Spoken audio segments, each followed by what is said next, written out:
A few moments later. Assalamualaikum warahmatullahi wabarakatuh. Di sini kita akan mempresentasikan tentang hasil diskusi kami. Sebelumnya perkenalkan, nama saya Sherly Intan, absen 30. Saya Sulita Aulia Zara, absen 34. Saya Indana Koirunisa, absen 17. Saya Dia Ivanma Azilia, absen 7. Agresi militer Belanda I yang terjadi pada 21 Juli hingga 5 Agustus 1947 merupakan sebuah peristiwa penting dalam perjuangan kemerdekaan Indonesia. Serangan Belanda ini merupakan pelanggaran nyata terhadap perjanjian Unggarjati yang ditandatangani pada tahun 1946. Akibatnya dunia internasional pun memberikan reaksi keras terhadap tindakan Belanda. Setelah itu ada reaksi internasional dan resolusi PBB. Keadaan darurat di PBB, agresi Belanda I memilu reaksi cepat dari dunia internasional, India, Australia, dan negara yang baru merdeka. Mengajukan masalah ini ke Dewan Keamanan PBB pada 31 Juli 1947. Permintaan ini dikabulkan dan Dewan Keamanan PBB secara resmi menyatakan keadaan darurat internasional. Yang kedua, resolusi Dewan Keamanan PBB pada 1 Agustus 1947, Dewan Keamanan PBB mengeluarkan resolusi yang menuntut gencatan senjata antara Indonesia dan Belanda. Resolusi tersebut juga menyerukan kedua belah pihak untuk memulai negosiasi. Yang tiga, dukungan di negara-negara lain selain India dan Australia, negara-negara lain seperti Inggris, Amerika Serikat, dan Uni Soviet.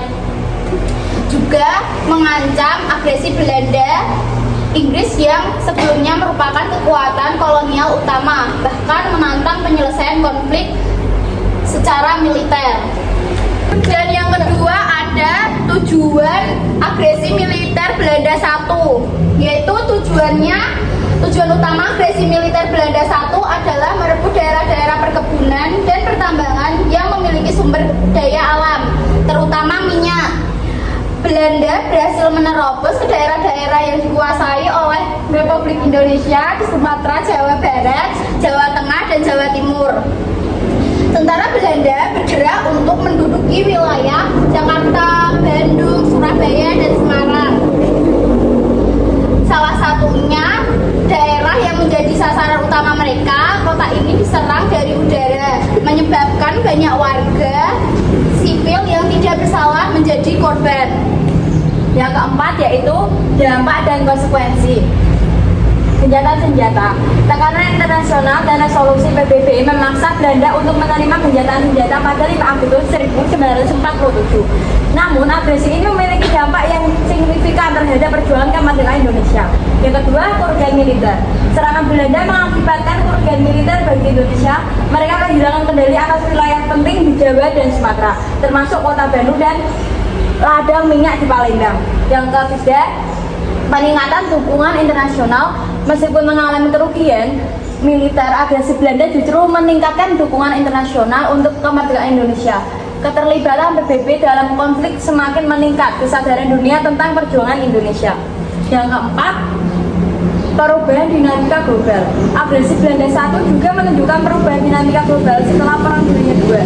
Munculnya PBB dan sentimen anti kolonial yang semakin kuat di dunia membuat sulit bagi negara-negara kolonial Eropa untuk mempertahankan kendali atas kolonial mereka. Yang kelima, campur tangan PBB. Setelah pada tanggal 21 Juli terjadi awal agresi militer Belanda di Indonesia, pada tanggal 30 Juli 1947 pemerintah India dan Australia mengajukan permintaan resmi agar masalah di Indonesia segera dimasukkan dalam daftar agenda Dewan Keamanan PBB, Perserikatan Bangsa-Bangsa. Permintaan ini pun diterima oleh PBB dan membuat Indonesia berhasil masuk dalam pembahasan di sidang Dewan Keamanan PBB. Pada posisinya, India sendiri memberikan dukungan kepada Republik Indonesia RI dalam Dewan Keamanan PBB karena solidaritas regional, terutama setelah konferensi internasional di New Delhi pada Maret 1947 di mana Indonesia turut serta. Yang keenam yaitu pembentukan KTN. PBB akhirnya membentuk sebuah komisi bernama Committee of Good Office, Komisi Jasa Baik. Komisi Jasa Baik yang kemudian dikenal sebagai Komisi Tiga Negara (KTN) bertugas sebagai mediator dalam penyelesaian masalah antara Indonesia dengan Belanda. Anggota KTN sendiri terdiri dari Frank Graham AS, Paul van Zeeland Belgia, dan Richard Kirby Australia. Atas dasar putusan Dewan Keamanan PBB tersebut pada tanggal 18 September 1947,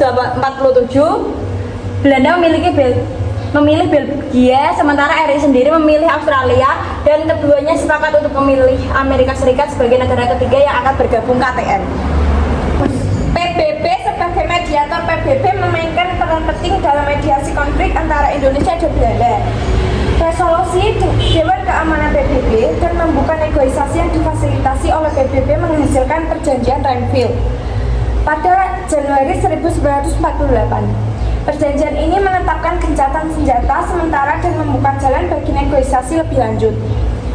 KTN sebagai simbol perlawanan Komite Nasional Indonesia yang disingkat KTN yang dibentuk pada tahun 1945 yang memainkan peran penting dalam mengkoordinasikan perlawanan Indonesia terhadap Belanda.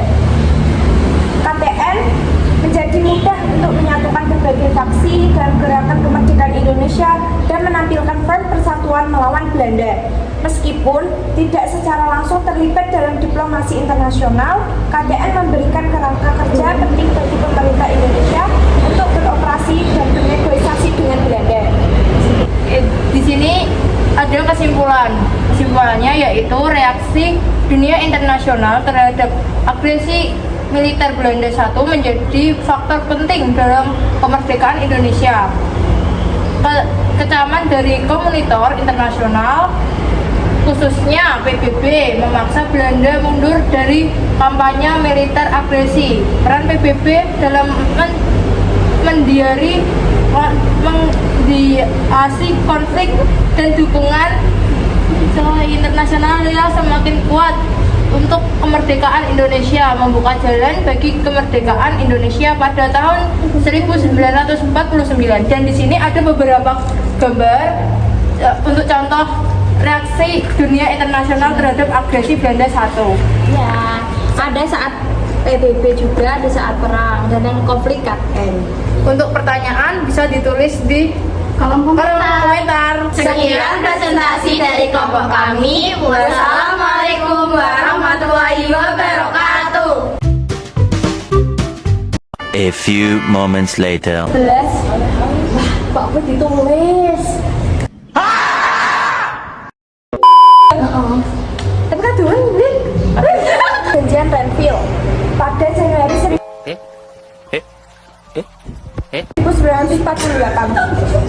Enggak kayak penasaran. Dia beri. Lu kan bikin pinggir tuh ya. She talks kinda lazy and people say she's crazy and her life's a mystery. Oh, but love. Macam tak betul je budak ni. A few moments later.